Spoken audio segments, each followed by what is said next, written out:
Selamat pagi Bapak Ibu dan Saudara yang dikasihi Tuhan Yesus, bertemu kembali dengan Embun Surgawi pada pagi hari ini.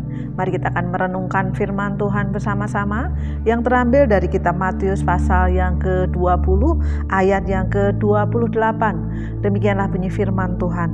Sama seperti anak manusia datang bukan untuk dilayani, melainkan untuk melayani dan untuk memberikan nyawanya menjadi tebusan bagi banyak orang. Bapak Ibu dan Saudara yang dikasihi Tuhan, suatu kali saya membaca kisah tentang seorang penulis novel Narnia, yaitu Bapak Lewis Pada waktu dia belum mengenal Tuhan Yesus, dia pergi akan melakukan perjalanan ke sebuah tempat dan naik kereta pada waktu itu, dan dia membeli sebuah novel Nah, di dalam kereta ketika dia membaca novel itu membuat sampai akhirnya beberapa puluh tahun kemudian dia itu percaya kepada Tuhan Yesus dan membuat novel, dan salah satu novel yang paling terkenal yaitu Narnia ini. Nah, di dalam buku Narnia diceritakan tentang seekor singa Aslan bagaimana si Aslan ini harus membayar hutang darah kepada penyihir karena apa? Karena kesalahan salah satu dari anggota Narnia itu, yaitu Edmund. Nah, Aslan yang tidak melakukan kesalahan apapun dihina, disiksa, dibunuh. Untuk apa? Untuk menjadi penebus bagi Edmund. Tebusan berarti suatu harga yang harus dibayar untuk memperoleh pembebasan seseorang.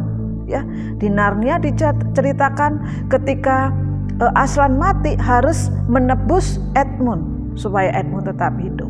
Bapak Ibu dan Saudara yang dikasihi Tuhan, di dalam Matius pasal 20 ayat 28 yang kita baca tadi, dikatakan sama seperti anak manusia datang bukan untuk dilayani, melainkan untuk melayani dan untuk memberikan nyawanya menjadi tebusan bagi banyak orang. Bagaimana Allah bagaimana Tuhan Yesus di dalam karya penebusannya, kematiannya itu merupakan harga yang harus dibayar untuk apa? Untuk membebaskan manusia, untuk menebus kita. Kalau tadi dikatakan penebus berarti suatu harga yang harus dibayar untuk memperoleh pembebasan seseorang.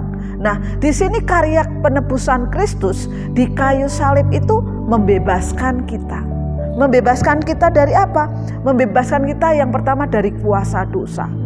Kemudian membebaskan apa? Membebaskan dari hukuman. Harusnya kita manusia yang berdosa, yang menerima hukuman tetapi tadi Yesus menebusnya. Yesus menggantikannya. Yesus membayarnya dengan kematiannya di kayu salib. Dan dengan karyanya yang luar biasa itu, dia juga menebus kita dari kematian.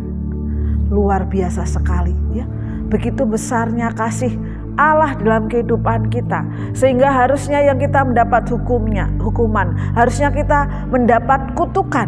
Tetapi dikatakan di dalam firman-Nya, Dia memberikan nyawanya menjadi tebusan bagi banyak orang, menjadi tebusan bagi kita. Bagaimana kehidupan kita setelah ditebus saat ini?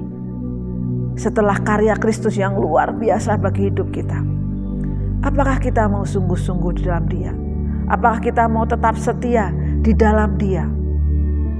Pagi hari ini kita diingatkan kembali bahwa Anak Manusia datang bukan untuk dilayani, melainkan untuk melayani dan memberikan nyawanya menjadi tebusan bagi banyak orang, menjadi tebusan bagi kita. Dan biarlah ketika kita sudah ditebus, yang kita harusnya mati, kita dihukum, kita ditebus, hidup kita menjadi hidup yang memuliakan namanya. Selamat pagi, Tuhan Yesus memberkati.